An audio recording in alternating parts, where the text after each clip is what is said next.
BJP parliament సభ్యులు Bengaluru parliament సభ్యులు తేజస్వి సూర్య గారు పార్లమెంట్లో మాట్లాడుతూ రాష్ట్ర విభజన సమయంలో కాంగ్రెస్ పార్టీ చేసిన తప్పిదాల వల్ల అనేక మంది యువకులు బలిదానం అయిపోయిన విషయాన్ని వారు స్పష్టం చేస్తూ దేశ విభజన సమయంలో అప్పుడు కాంగ్రెస్ పార్టీ చేసిన తప్పిదాల వల్ల అనేక మంది దేశం కోసం త్యాగం చేసినటువంటి దేశభక్తులను స్ఫూర్తిగా తీసుకొని తెలంగాణ విభజన సమయంలో కూడా కాంగ్రెస్ పార్టీ చేసిన తప్పిదాల వల్ల అనేక మంది పౌరులు తెలంగాణ రాష్ట్ర ఉద్యమంలో బలిదానం చేశారని చెప్పి ఒక గొప్పగా చెప్పే ప్రయత్నం చేసేది తప్ప వేరే ఉద్దేశం కాదనే విషయాన్ని ఇలా అర్థం చేసుకోవాల్సిన అవసరం ఉంది. ఇది వాస్తవమా కాదో ఒక్కసారి ఆలోచించాలి.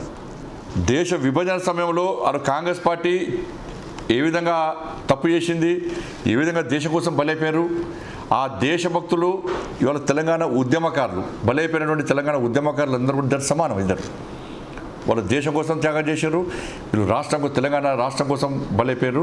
ఇవాళ కాంగ్రెస్ పార్టీ చేసిన తప్పిదాల వల్లనే ఇలా 1400 మంది బలైపోయిన విషయం వాస్తవం.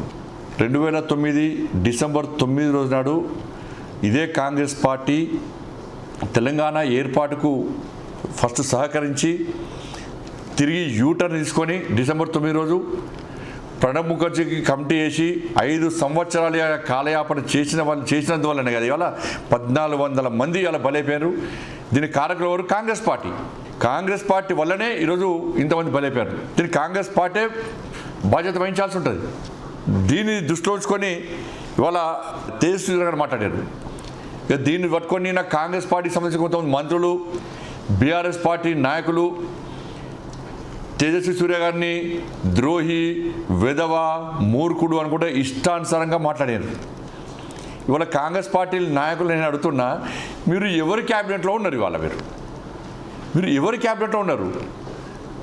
సోనియా గాంధీ గారిని బలిదేవత నీచ పనులు చేసిన వల్లనే, సోనియా గాంధీ నీచ పనులు చేసినందువల్లనే వీళ్ళు ఇంతమంది బలైపోయారని చెప్పి ఆరు రేవంత్ రెడ్డి గారు మాట్లాడిన ఒక్కసారి మీకు స్పష్టం చేస్తారు. వినండి.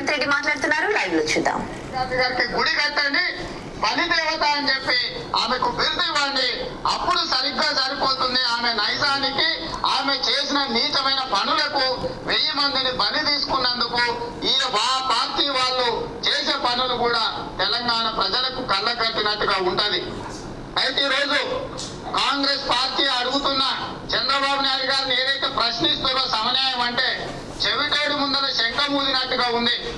నిద్రపోయేవాడిని లేపొచ్చు కానీ నిద్రపోయినట్టు నటించేవాడిని ఎవడు లేపలేడు. ఈ రోజు రాష్ట్ర కేంద్ర ప్రభుత్వాల వైఖరి ఆ రకంగా ఉన్నది.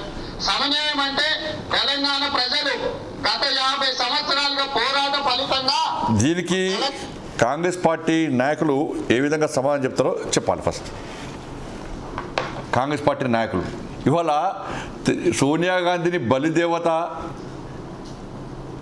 కాంగ్రెస్ పార్టీ నాయకురాలను తిట్టకుండా నీచ పనులు చేసిందని మాట్లాడినటువంటి కాంగ్రెస్ పార్టీని తిట్టినటువంటి రేవంత్ రెడ్డి గారి క్యాబినెట్లో మంత్రులుగా ఉన్నారు. మీరు ఫస్ట్ మీకున్న ఆలోచన, మీరు ఎవరి క్యాబినెట్లో మంత్రిగా ఉన్నారు అని.